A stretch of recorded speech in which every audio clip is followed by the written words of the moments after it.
Hey everyone, me Kevin here. We've got to have a discussion about what might happen tomorrow and what I want you to watch for when you hear this news tomorrow, whether it's when you wake up or you're going to be up with me watching it, because guess what? Tomorrow at 5:30 a.m. Pacific Standard Time, we get a new jobs report. That's 8:30 a.m. Eastern Time.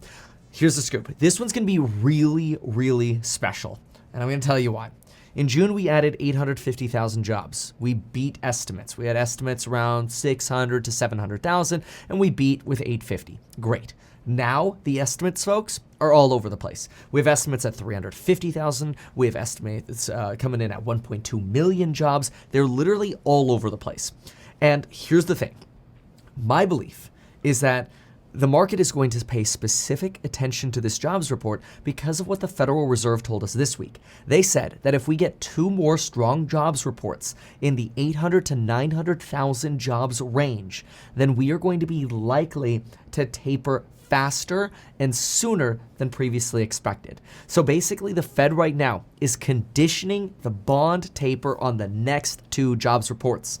The first one of those two coming tomorrow at 5:30 a.m. Okay, that's going to be really important, especially because, get this, you know, a lot of people don't like working when COVID is spreading, which makes sense, right?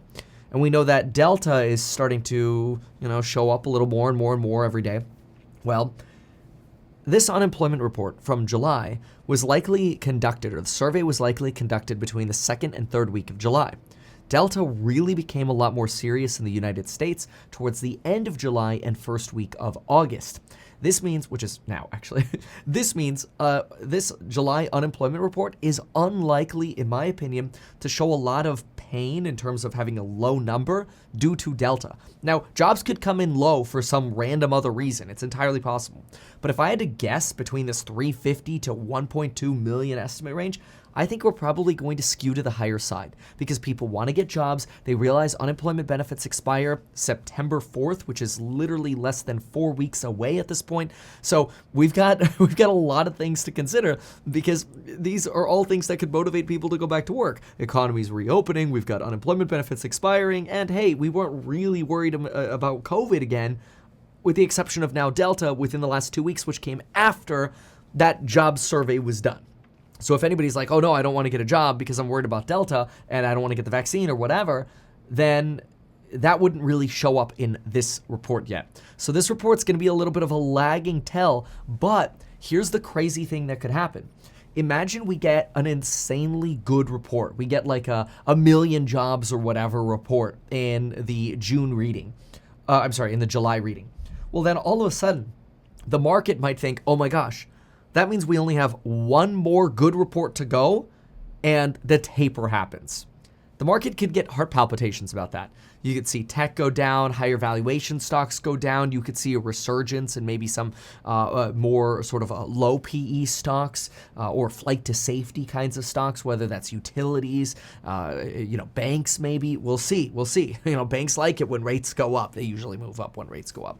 So that could be where you get a little bit of a flight to safety where the market all of a sudden panics a little bit. Could be a bad day for tech. Be interesting. Be something to watch for. It might be a good day for crypto because if we see the economy's potentially feeling like it's overheating, well, then we get fears of maybe hyperinflation or a hyperactive economy, and that tends to move traders into crypto because they see that as a hedge against, well, fiat hyperinflating away.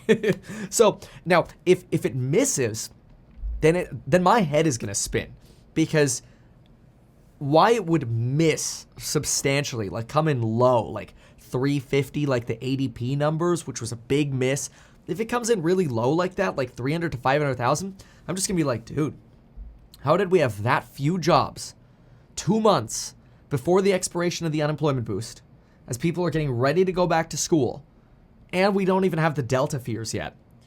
Like, I understand schools and Delta might maybe offset each other. Like maybe more people can go to work when the unemployment boost wears off and people can go to school, but then less people might want to work because of Delta who don't want to get the vaccines, right?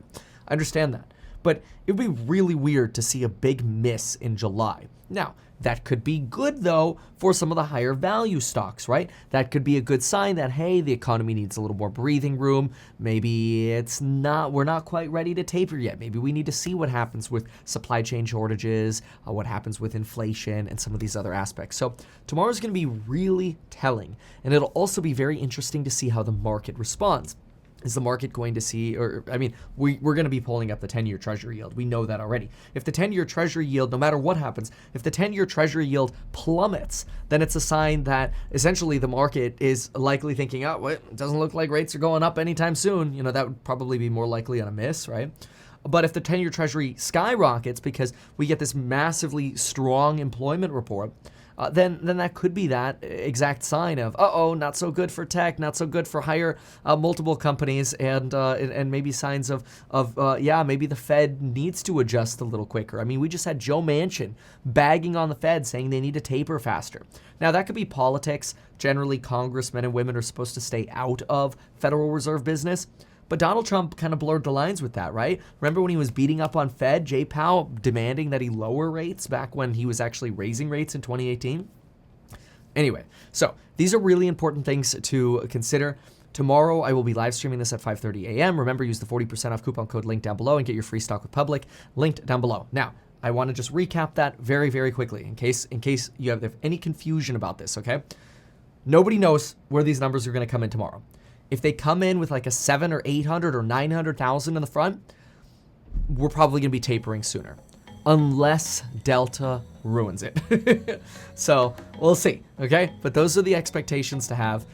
Strong is going to be more taper unless Delta ruins it. So you got to pay attention to this jobs report and Delta. Tomorrow morning, we'll also take a peek at the case counts again. We did have a drop in case counts today, which is one of the reasons we started seeing recovery stocks actually move up nicely, 3 to 5% today. So you can see the market is really sensitive to what's going on here. We'll see. All right, folks, thanks for watching this one. We'll see you in the next one. Bye.